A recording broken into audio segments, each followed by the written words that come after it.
We live in a fantasy world now. Reality has been destroyed. This is the time that you really need to pay attention.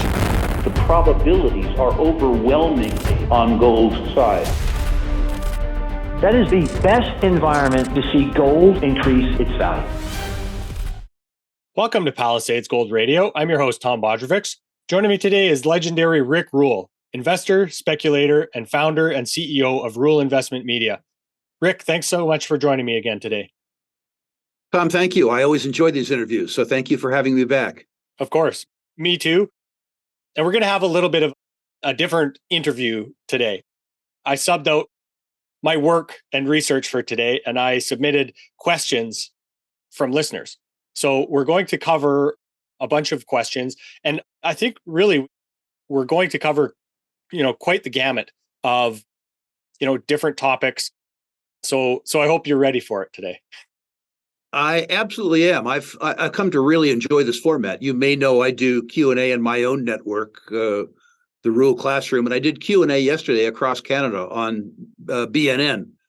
It's interesting if you source the interest of thousands of people rather than the interest of just two, you and I.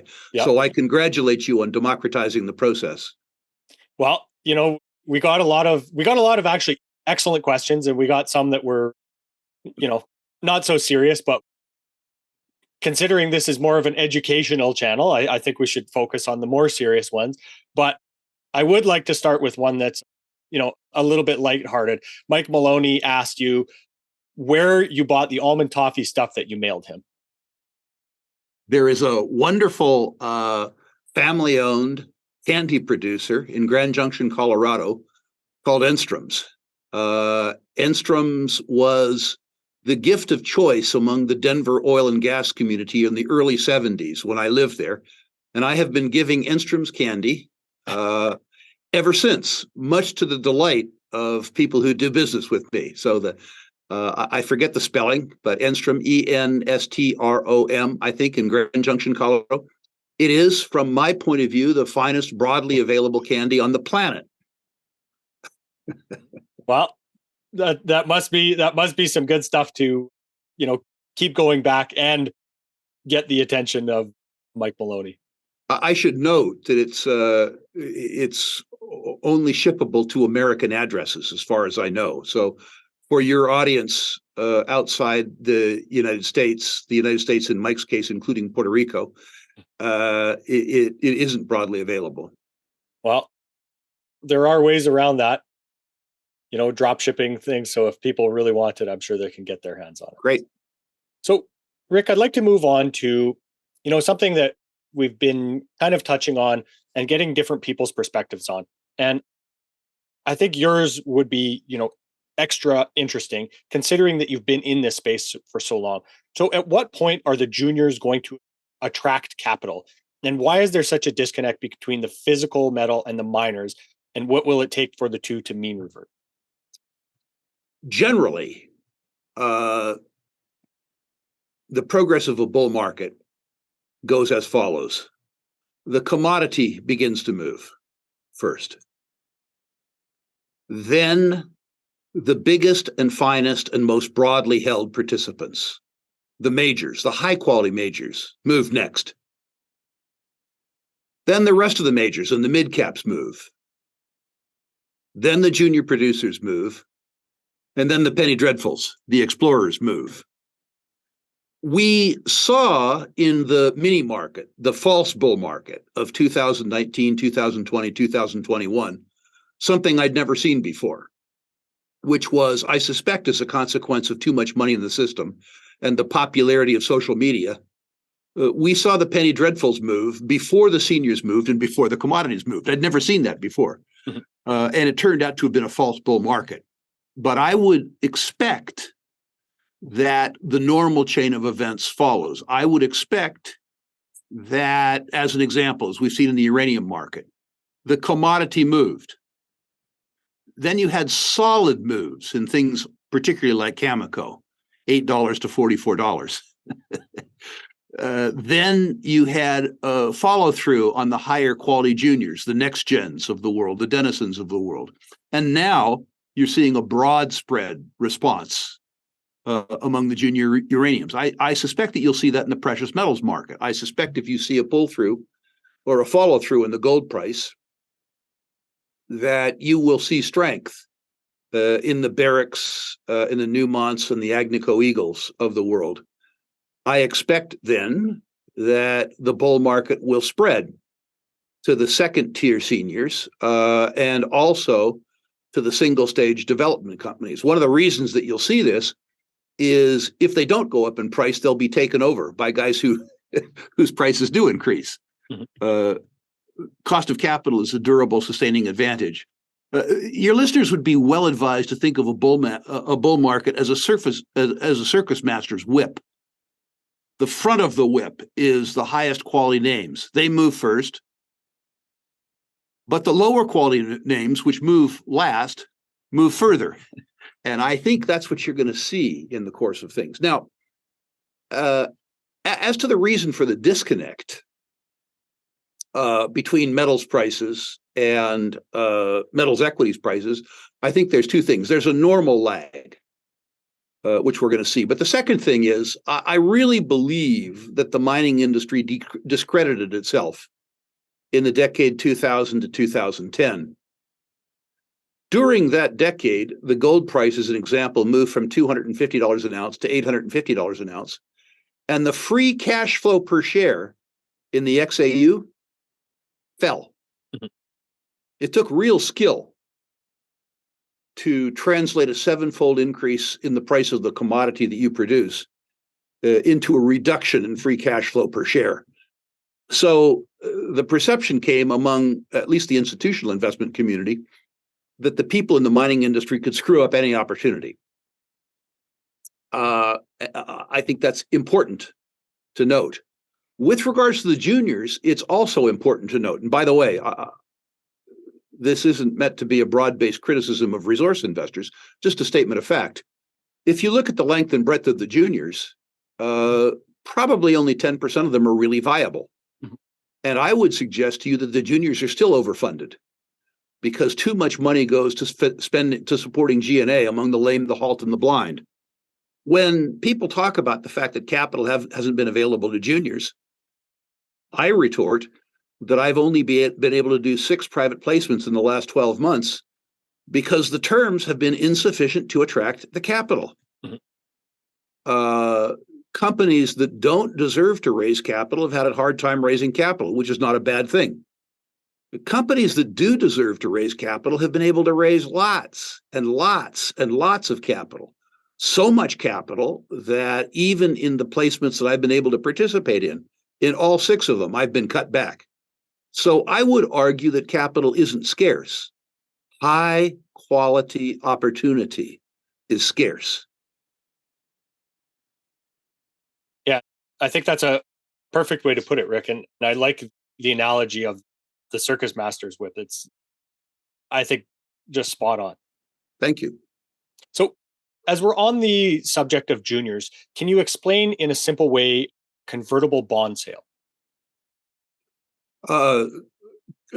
Convertible bonds and preferreds, I guess we probably need to use both of them. They're in the capital stack. They are a way for investors to participate in a speculative venture in a less speculative way, not a non-speculative way, but a less speculative way. It gives you a senior call on the assets in liquidation, and it gives you a guaranteed return, at least guaranteed relative to all of the other shareholders. Remember, just because somebody promised you to pay in a convertible preferred or a convertible debenture, if they go broke, you ain't going to get paid. But you are going to come out ahead of other shareholders. So these are instruments that are on the balance sheet, at least, senior to the interests of the common shareholders. They commonly include an interim cash payment, a dividend, which can either be cash or additional shares. This is useful because if you're like me, usually early in a resource move, you overcome the net present value calculation, the opportunity cost, by getting a coupon while you wait. The penalty that the issuer charges the investor is that the conversion to common equity usually occurs at above market price. So the first part of the capital gain, which the common shareholder commandeers as a consequence of his or her willingness to take more risk and not get a coupon, is the fact that the first part of the capital gain accrues to the common shareholder rather than to the preferred shareholder or the convertible preferred shareholder. From my own point of view, in juniors, there is so much upside when you win that giving up some of the upside in return for eliminating most of the downside is a really good deal. Let's say, as an example, that a company is selling on market for $1 a share. And let's say that they think the value within the company is such that it's too dilutive to existing shareholders to sell common shares for $1. So they sell me a convertible preferred at $1.50. I consign the first part of the capital gain achieved with the money that I contributed to the company to the existing common shareholders. In return, I get convertibility to $1.50. I get a preference if the company goes into bankruptcy. That is, the first part of the proceeds of the sale go to me, not to the common shareholders. And I get a 6 or 7% coupon, meaning that my cost of capital, if there's a 2-year hiatus before wonderful things happen, gets taken care of by the coupon. From my point of view, if I've bought this dollar stock because I think it's going to go to 4 or 5, the fact that I gave up the first 50 cents, in return for which I got 7 cents a year or 8 cents a year for 2 or 3 years, and I got priority position, is often worth my while. In a circumstance where there's all kinds of upside, if you are right, trading off a bit of that upside in return for trading off most of your downside ends up being a pretty good equation.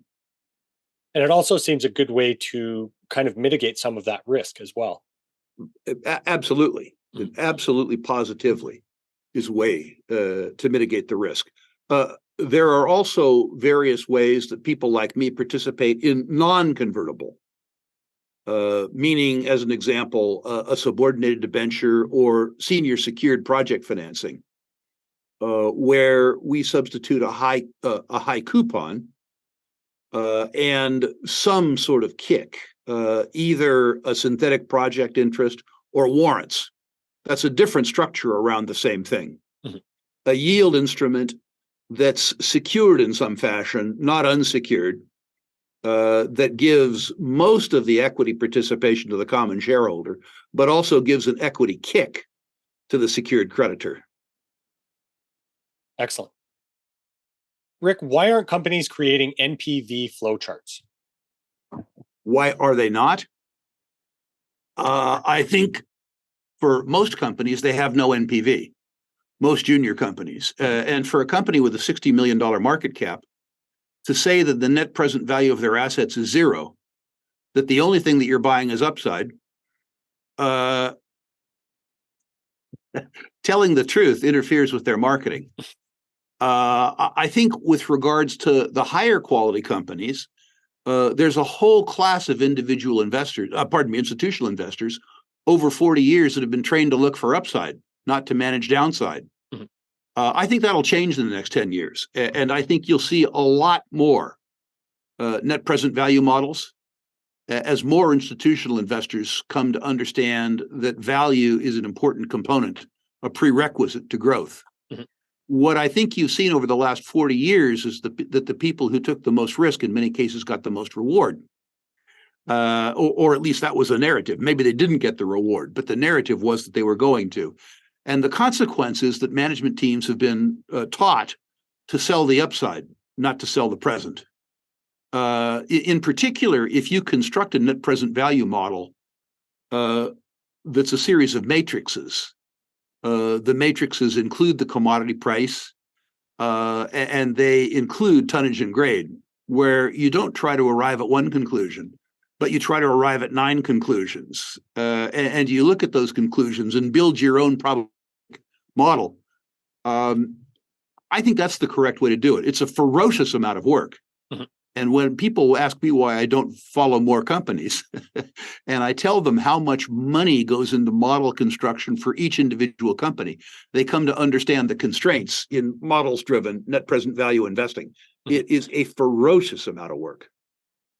And that kind of goes back to your point about real quality opportunities, right, and kind of putting the work into analyzing those. I was having a discussion not too long ago around a couple companies that we follow.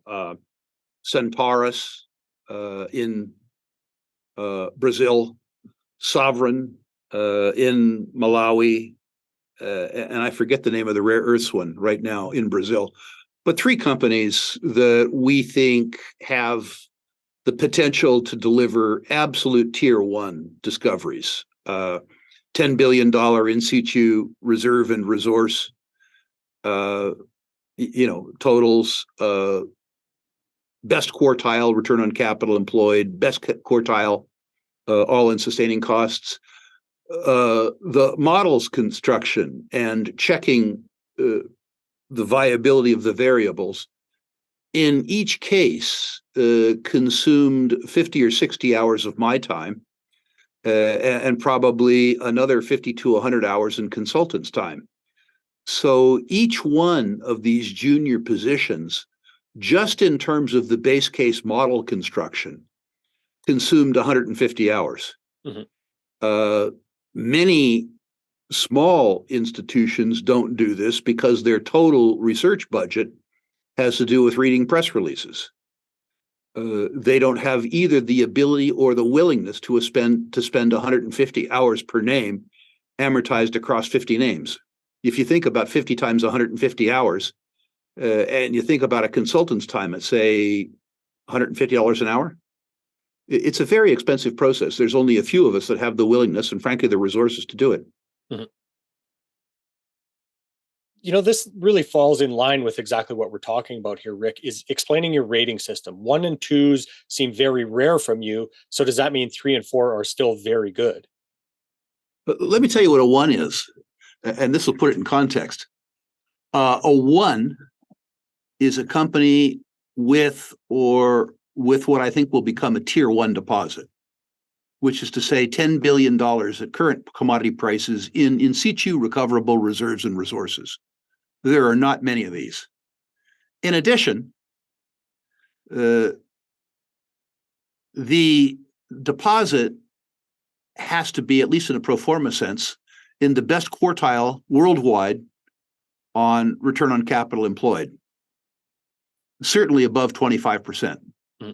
And it has to be in the lowest cost quartile in their commodity in all-in sustaining costs worldwide. So in the gold business, AISC probably has to be below $1,100. In addition to that, the company has to be selling at less than 50% of what I think the deposits could be sold for to an institutional buyer or an industry buyer today.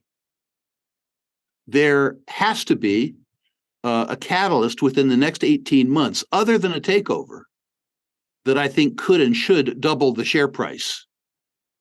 And there has to be the possibility that the stock could move 1,000% for feasible reasons within a 5-year time frame.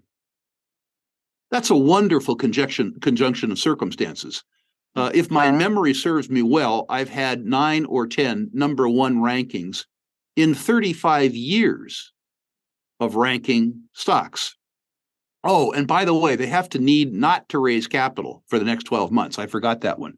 The last number 1 I gave was Ivanhoe Mines in Congo.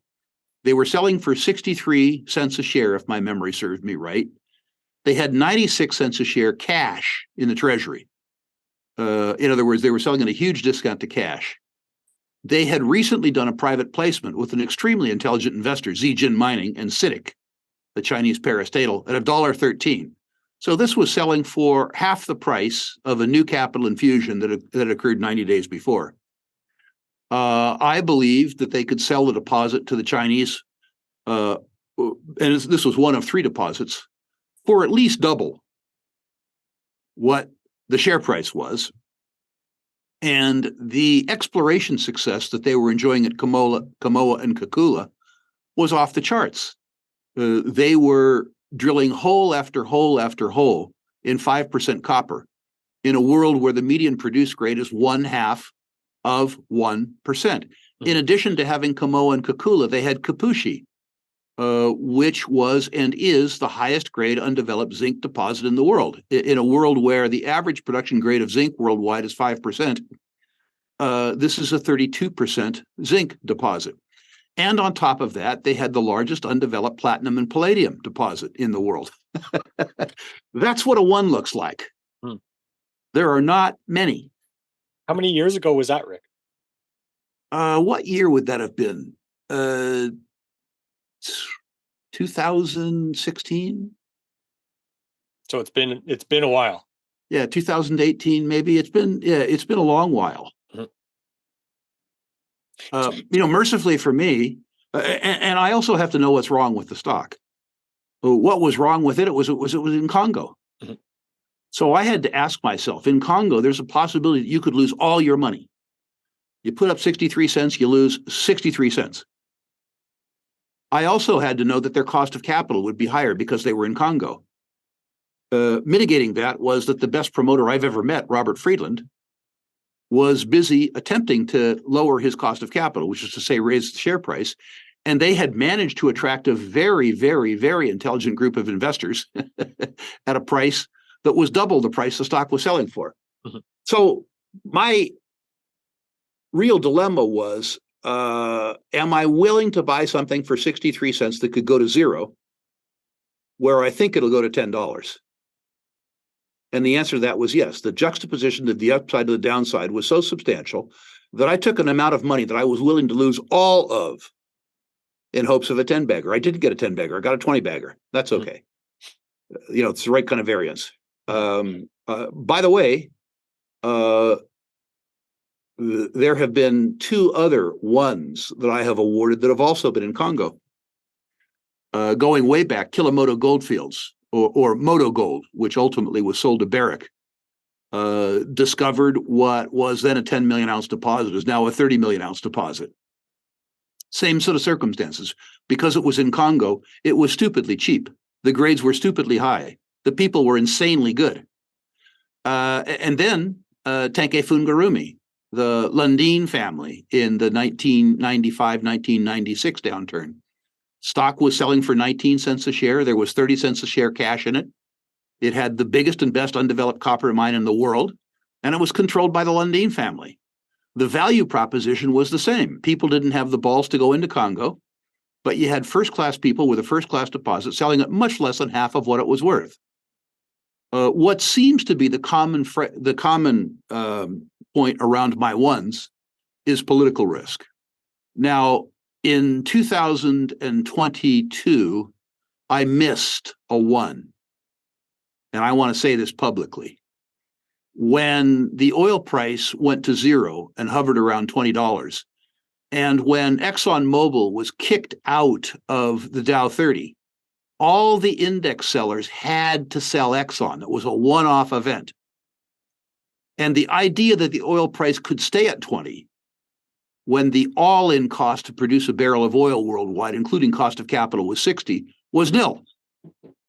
Exxon would have been the best one of my career because there was no real concomitant political risk. I mean, there was political risk because some guy named Biden didn't like the oil business. And because that wonderful energy physicist, Greta Thunberg, didn't think we needed energy. But none of that particularly matters. I think it's important that people like me who trumpet their successes also describe their failures from an educational point of view. And the failure to award Exxon a 1, I did award it a 3. The failure to award Exxon a 1 is something that embarrasses me to this day. By the way, it had a 13% dividend yield at that point in time. Rick, how long would you have had to have held it to, let's say, be at a place where you would have been, looking back, happy to sell it? I haven't sold it. It took me a year to get a double. which if you're getting a 13% dividend, shouldn't be challenging for most people. I mean, there's a whole class of speculators out there, some of whom are listening to this show, who have visions of sugar plums. They read Agora newsletter copy, and they believe that they're due 1,000% gain before a long weekend. But you can't trouble yourself too much for the aspirations of those people. The idea that you can get a double with virtually no downside risk with a 13% current yield, that's the greatest thing since sliced bread, irrespective of people's irrational expectations. Well, I mean, that's one thing that I try very hard to do on this show is to be realistic and to not spread necessarily too sensational of information, because I don't think that helps this industry. I agree with you, and it does a disservice to the people who subscribe to your channel. So you're to be congratulated for peddling reality. Well, I do my best to, traffic in the currency of reality. Let's say. So on the subject of managing risk, that's of course the other part of this. We had a question come in that said, "What does Eric do if an investment fails?" Rick or Eric? Eric Sprott? I'm assuming so, yeah. Eric has an unusually high tolerance for failure. And Eric expects a number of his names to go to zero. He has the psychological temperament and he has the financial resources that he can afford that. Eric is more afraid of missing a 10-bagger than he is losing his entire speculative capital on any one speculation. Most investors, almost no investors have Eric's means. He's an extremely wealthy guy. A fair number of his risks have paid off. But not very many investors have Eric's temperament. I was a director of Sprott and in constant contact with him during the period 2011 to 2015, where his speculative portfolio lost between 85 and 90% of its AUM. And Eric was absolutely unbowed. There were periods of time when he was depressed, but he never stopped attempting to high grade the portfolio, attempting to sell mistakes and reinvest the proceeds in the winners. And when Kirkland Lake came about, and when they drilled that great hole at Fosterville, Eric was smart enough to understand that the stock exhibited better value after a triple than it had before the news. And Eric had that wonderful ability, when the odds were stacked in his favor, to understand the risks and go all in. Most people look at the performance of a hero like Eric Sprott, and they want to emulate it. But most people don't have the psychological makeup to be heroes. And most people don't have the financial statement, which would allow them to take a series of all or nothing bets. That's a great point, and something that Jonathan Murgott and I spoke about the other day as well. It's not necessarily something that you can apply in your financial situation, or not you, but speaking generally. Remember too that people like Eric and I don't have lives. This is what we do. Assuming that gardening is important to you, and reading books are important to you, and your family is important to you, and vacations are important to you, you need to be a bit more risk averse because you are not willing or able to do as much work as we do. Eric has access to the best research in the world, as do I. He does great research himself, and he has a staff that he pays 24/7 that does more research. Somebody who is running a small business where their own effort is directed as it should be to their own small business can't afford to try and compete with Eric and I. Rick, is there ever a moment to go actively short the sector? And what are the sideposts? How do we know when the party is over? And what would the vehicle or method be to go short? I don't short any longer things that aren't, to me, obvious frauds. I have to believe that there is a broadly held public perception that isn't merely wrong, it's fraudulent. Mhm. I don't short overvalued names where there is some value. The only thing that I short are obvious frauds. And our sector is too deeply out of favor to have any obvious frauds yet. The obvious frauds now are in small cap technology and artificial intelligence and crypto, Mhm. the popular sectors. There will come a time, I suspect, 5 or 6 years from now, that resembles the 1970s, where there were basically frauds under every manhole cover in Los Angeles and West LA. But we're not there yet. Do you believe that? There are people who are very successful shorting all of the high profile promotions. They are very, very, very successful, but they take a lot of risk. Remember the arithmetic around shorting. The most you can make is 100%, maybe with a fairly high degree of certainty, but the most you can lose if you're wrong is unlimited. I knew a couple people who identified Bre-X as a fraud and got shaken out. They shorted the stock at 20 on its way to 220 or 280, pardon me. You can be right. And if you don't have the courage and the conviction, you can lose a lot of money anyway. Mhm. So you wouldn't end up, let's say, shorting the entire sector as a whole once we, let's say, roll over what you would consider the peak to be.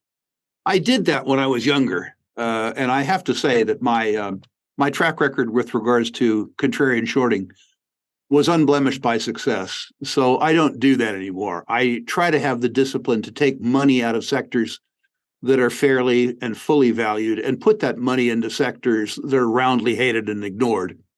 And I've decided that suits my temperament better. I don't like the arithmetic around shorting, except frauds. I don't like the unlimited downside with the limited upside. I prefer the exact opposite juxtaposition of risk to reward. Do you believe that when the economy crashes, that the stock market as a whole will take a massive hit, or some stocks to take a hit while some do well, i.e. tech stocks versus mining stocks, or a Venezuelan style situation where hyperinflation or massive inflation outweighs any potential market gains? If I understand the question, the questioner suggests that if we have a broad spread recession, would that lead to a stock market rout? And the answer is almost certainly yes. A broad spread recession would reduce confidence in financial markets, and I would suspect call into play a liquidity squeeze of some type, perhaps not as severe as 2008, perhaps as severe as 2008. A liquidity squeeze takes no prisoners. The decision to sell isn't made by the portfolio manager, it's made by the margin clerk. And the margin clerk sells whatever has a bid. The good, the bad, and the ugly all get sold. Now, what happens is that the high quality issuers come back first. The high quality issuers, by the way, are not junior mining shares. The high quality issuers come back first.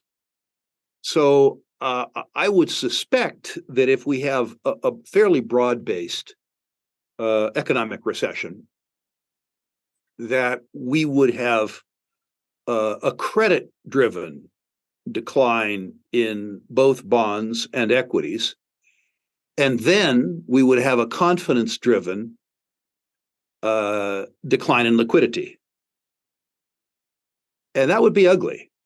I maintain large amounts of liquidity in my own account for just that event.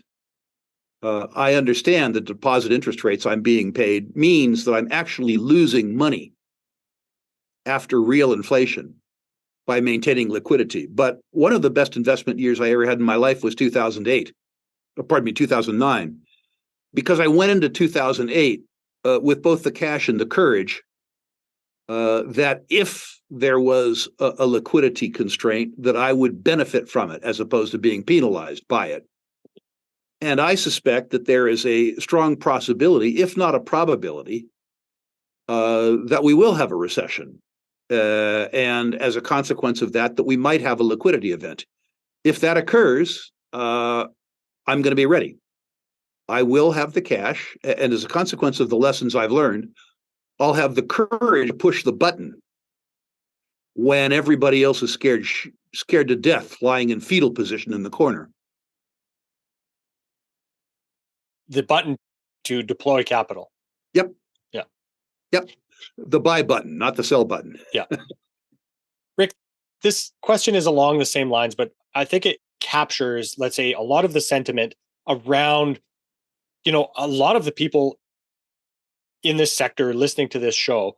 Timothy Zub asked, everyone says a whole bunch of things are on the verge of breaking. Banks, money, stock markets, cybersecurity, institutional instruments, but we have seen in the face of 3 years of imminent collapse, it is still mostly working. So when any of these things let go, does Rick think it will be in multiple steps over time or cascading all at once? I just want an idea if I will even be able to benefit from all my preparations and hedging. The first answer is I don't know. I'm a credit analyst, so I don't know. I can tell you this, if you are, as I am, politically libertarian, and if you are a credit analyst, you are always more cautious than the broad population. Tom, I've joked on your show before that I have correctly identified 17 of the last 3 share market declines. And I note that however bad things get, and I've thought that things have warranted caution since I came into the market in 1972. The Ascent of Humankind is the longest unbroken bull market that there is. Have we had some setbacks? Yeah. The generation before has had them too. Mm-hmm. The Great Depression, World War II, the Cold War. We're not the first group of people that have faced some fairly ugly circumstances. Government gets bigger every year, which is a horrific circumstance. But thus far, Tom, we, particularly in the West, live in a culture where there is enough value for individual initiative that a young group of people can commandeer a garage in Sunnyvale and out pops Google or out pops Apple. Mm-hmm. What that means is that our individual initiative thus far has been able to fund our collective stupidity. And I suspect that 15 years from now, things will be way, way, way better than they are now. You have to get from here to there.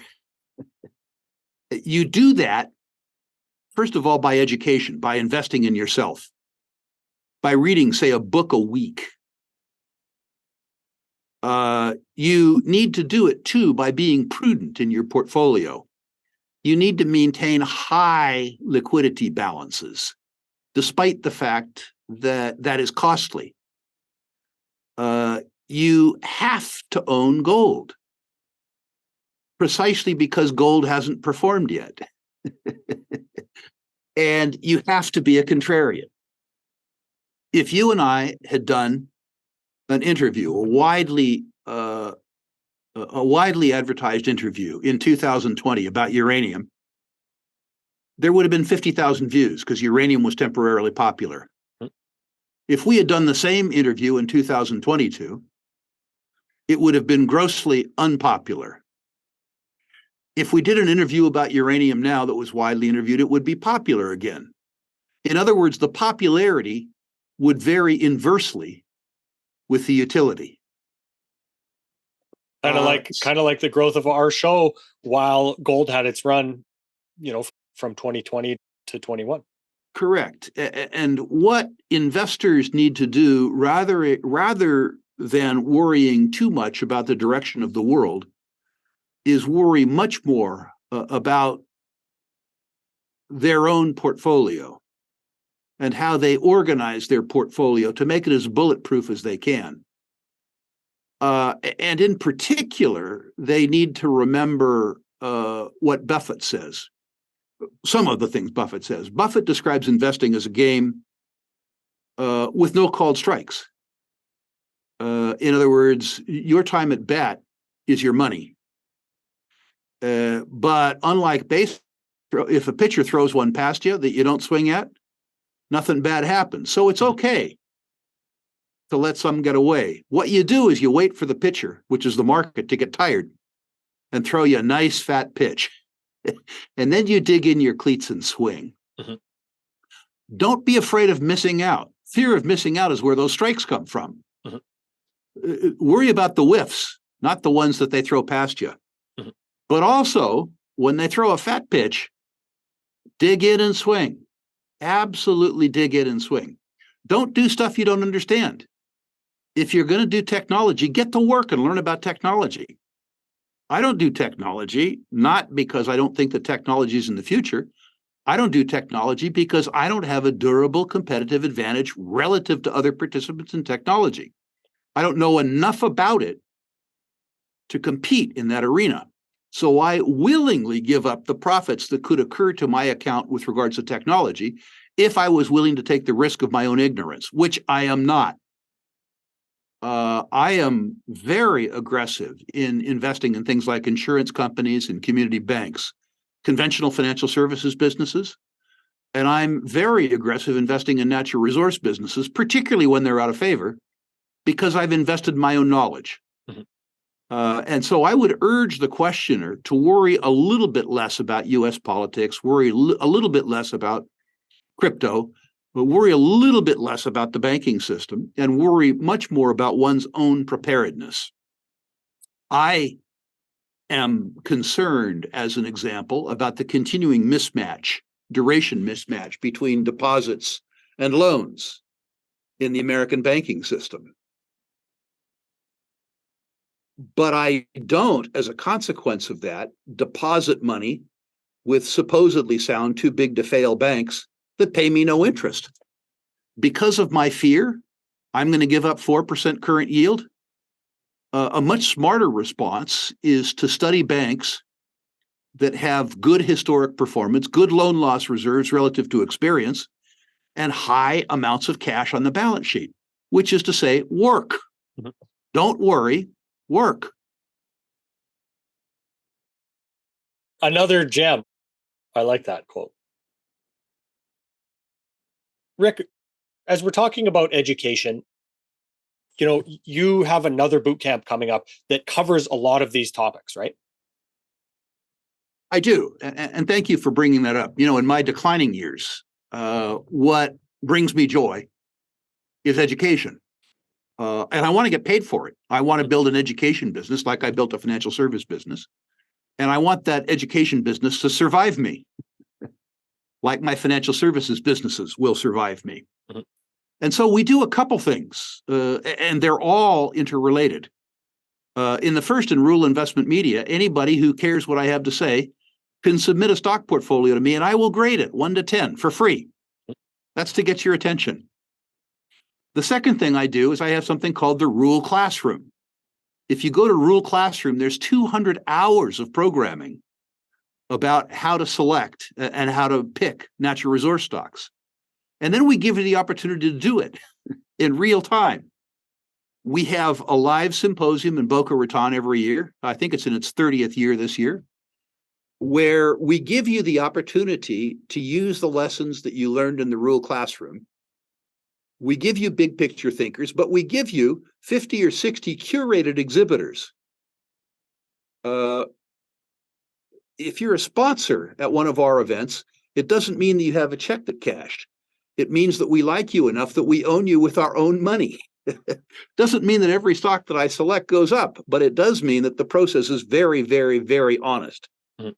The upcoming boot camps, we do 4 boot camps a year. These are 8.5-hour online programs where we cover one topic. We did uranium when it was out of favor.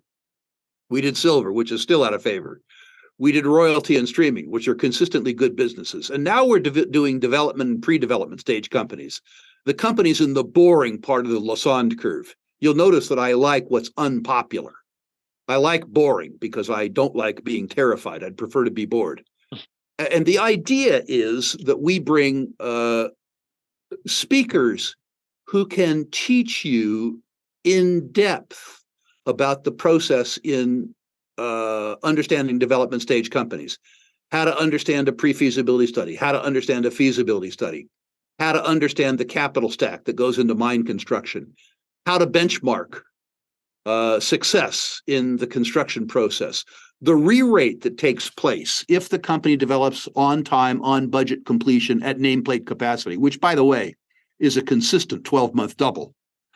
And then we introduce you to some exhibitors. The idea is that you will have prepared yourself for the bootcamp by paying attention to the lessons at the Rule Classroom, which are free. We give you 8.5 hours of very dense programming, but importantly, we give you the ability to review that programming for a year, because it is impossible for anybody to absorb in 8.5 hours all the lessons that we teach. I put on the uranium bootcamp. I've been in the uranium business 25 years. I have now replayed the uranium bootcamp for my own benefit, despite the fact that I produced it 4 times. Importantly, Tom, and thank you for the ability to give this commercial. Importantly, with all of my education products, the live symposium or the boot camps, if the attendees don't feel that they got their tuition worth, I'll give it back to them. No questions asked. Money back guarantee. I would prefer it if people told me where I failed, how I didn't meet their expectations, so that I can make the product better in the future. But there's no requirement. I won't hassle you to tell me why you want your money back. You just tell me you want your money back and you get it back. Now, a consequence of that, if you are a serial reneger, which is to say, if we can't service you 2 or 3 times, you'll be asked not to participate in future boot camps. So far, there's been 1 of those out of something like 5,000 attendees, 5,000 serial attendees. But I think that's really what we're trying to accomplish, Tom. Yeah, it makes complete sense, Rick. I want to be respectful of your time here. We still have a ton of questions to get through, from uranium to silver, manipulation, nationalization, crypto. So maybe we can do a part 2 here. But let's do that. Let's get together and let's do that. And I'll try to pontificate less and answer more. Absolutely. Let's do a couple, 2 or 3 more. Great. That are fairly quick ones. As we were on the topic of banks, ask him how his new bank, Battle Bank, is positioning itself to weather the banking crisis on the horizon. How will they survive when most others will fail? It's important to note that Battle Bank, see my shirt, in organization, is really the continuation of a bank that we built in 1999 called EverBank. A group of us built one of the first online banks in the United States. And the first way that we outcompeted our brethren is because we didn't have any useless branches. If you aren't competent enough as a human that your computer and your phone becomes our branch, you should be somebody else's customer, not ours.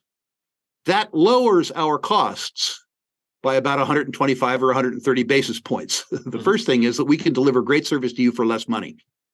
The second thing is that we're not going to have 15 or 16 savings products to confuse you. We're going to have one, a high yield money market account that can be a savings account or a checking account, which we will pay you interest on. Not having a plethora of products means that our customer acquisition costs are less because we don't try to confuse you. And it means that our administrative costs around our savings programs are less because we have one, not 16. We will attempt to not do all things for all people, but we will attempt to compete where we do things better than other people. To wit, we built a very large business at EverBank, having certificates of deposits available to investors in 22 currencies rather than one. A niche product, but a niche product that became a very big business for a small bank. We will do that again. There are people who want to save and transact in numerous currencies rather than just one. This isn't a trading vehicle, it's a savings vehicle. And we won't try to be all things to all people on the lending side either. We will only participate in lending where we understand the collateral better than our competition. To wit, we're gold bugs. We grew up in the gold business. We believe gold is a good collateral. If you have large gold or silver holdings and want to access liquidity against them without selling them, either to buy more gold or silver or to use that liquidity to do something else, We will lend you money against your gold and silver or your platinum and palladium in segregated storage. Finally, we believe that your money is your money. We believe that your IRA shouldn't be a repository for our financial products. If you want your IRA to own a duplex or a triplex, which you operate, if you want your IRA to own a franchise in certain circumstances, if you want your IRA to participate in private equity, we will construct an IRA that owns an LLC that will allow you to do just that. Try that with your regular bank. See how far you get. But there's another way that we insulate ourselves. We built a bank, Everbank, with 275,000 subscribers. It's no longer our bank. But that bank no longer is servicing our customers as well as they once did. The unique products that built that bank are of less interest to TIAA-CREF than they are to the depositors. So we have a 275,000 depositor base that we built before that we think we can switch. In addition to that, when we started Everbank, we had a wait list of people who had evidenced interest in depositing with us or borrowing from us of 0. At Battle Bank, the same number is about 11,000.